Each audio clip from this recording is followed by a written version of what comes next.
So, Good Samaritan Church is in the process of redeveloping and revitalizing as a church. And it's this really exciting time for us. Like a lot of congregations in the US, we have discovered that the old ways of doing and being the church, of doing mission, they just aren't reaching those for whom Jesus has given us a heart. And who is that, you might ask? Well, for our congregation, we have long had a heart for marginalized and oppressed groups, including the LGBTQ plus community, people of color, and people with disabilities. We've also had a heart for the hungry and the housing insecure, and we have been feeding the hungry in our community for over 50 years now. We have a heart for spiritual refugees, and in fact, sometimes we call ourselves a congregation of spiritual refugees. By that, I simply mean people who have been spiritually traumatized, who have been pushed out or excluded from other faith communities. And we have a heart for spiritual skeptics, those who are intrigued by Jesus, but they don't fit in that traditional Christian belief system.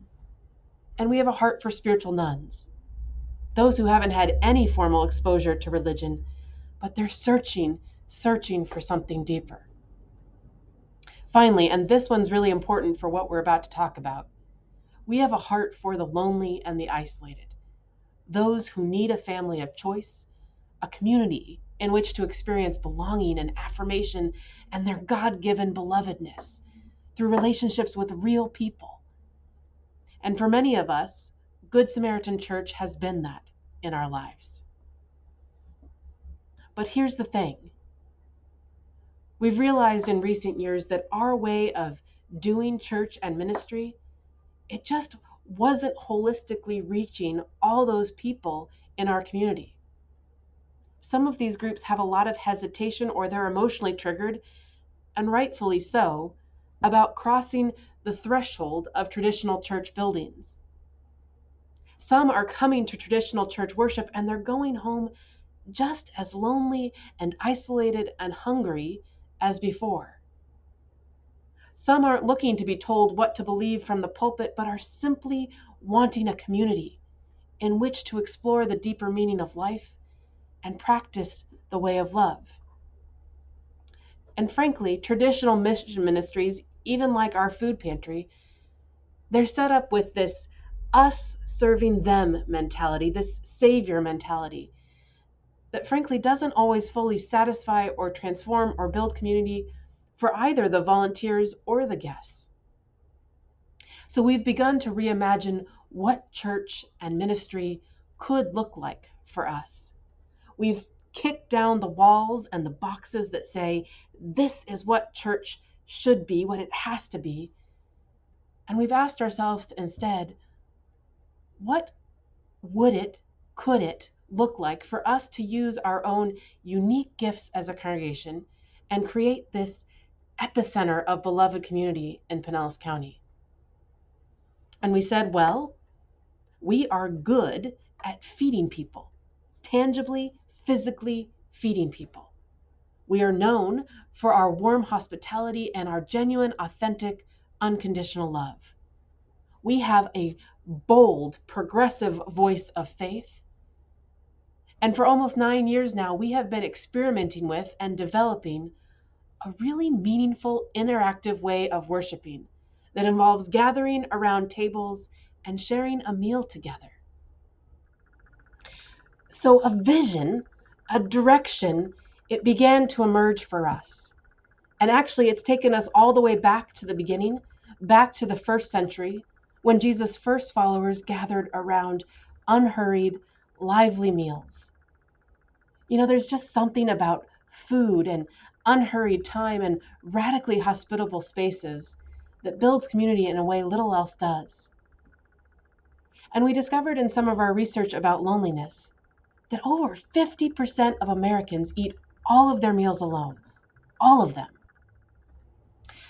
The vision that began to emerge for us was of a community cafe, a place where we could come and worship around meals when we gathered, but also a place that could provide a ministry of hospitality and love and community building throughout the week. We imagined a spot where people could come throughout the week and meet their hunger and their physical needs, yes, but also meet their emotional, relational, and spiritual needs. In short, we began to imagine a different kind of sanctuary. We began to imagine one that looks a lot more like a cafe, with regular drop-in hours, just like a cafe, and also these worship services, like I said, around a meal.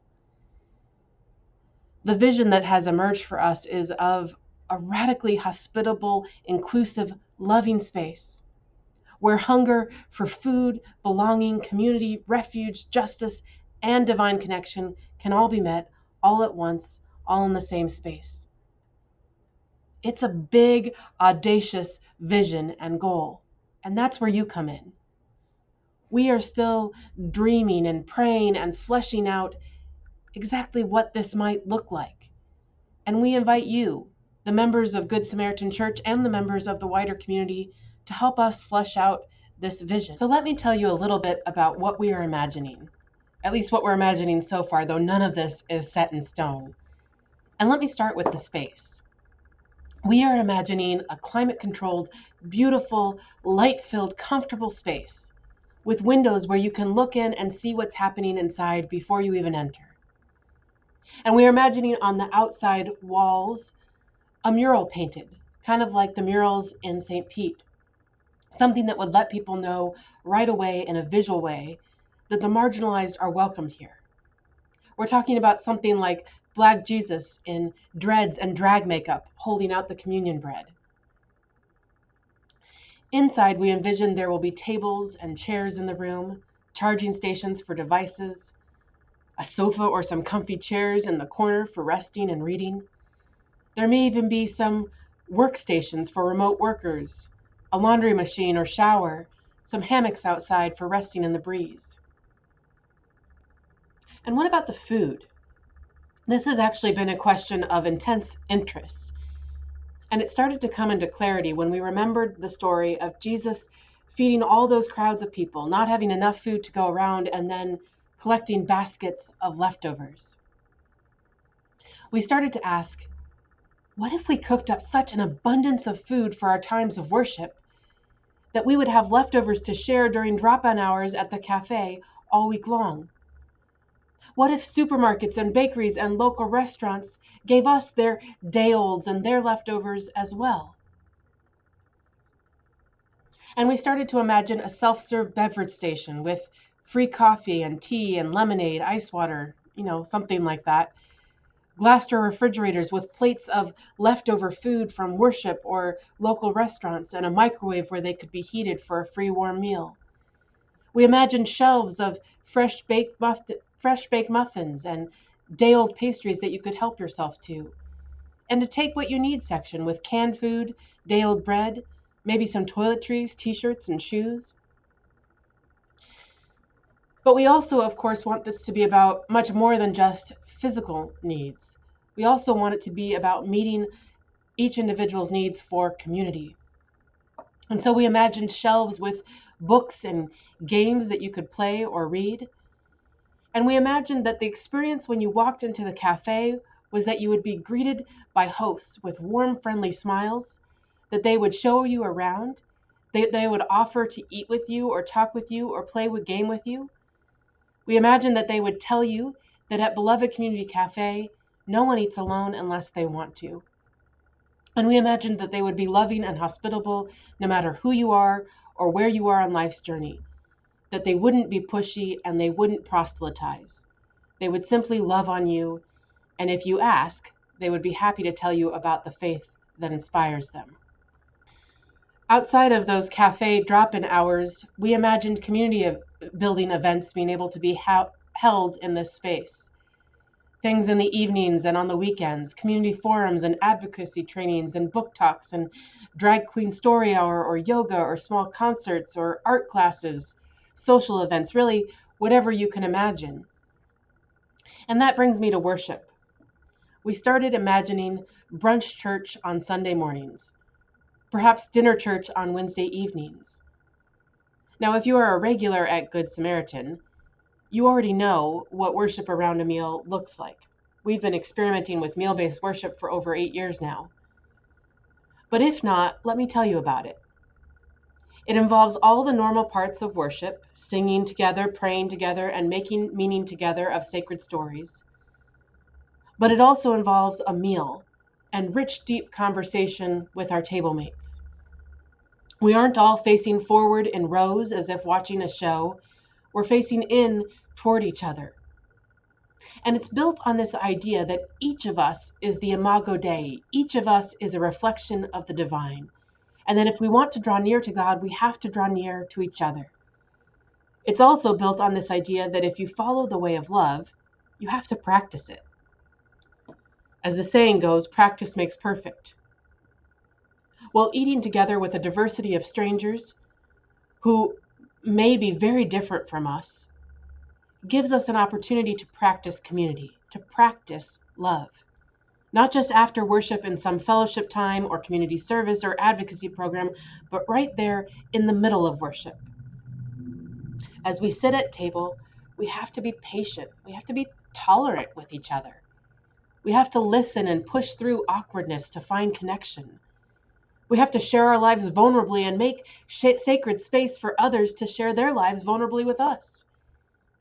We have to let our judgments and our preconceptions be challenged. And there at the table, we have to quite literally serve and feed each other. What I have come to love about this kind of worship is that it holistically meets people's needs and their deepest cravings. It feeds them physically, spiritually, intellectually, and emotionally.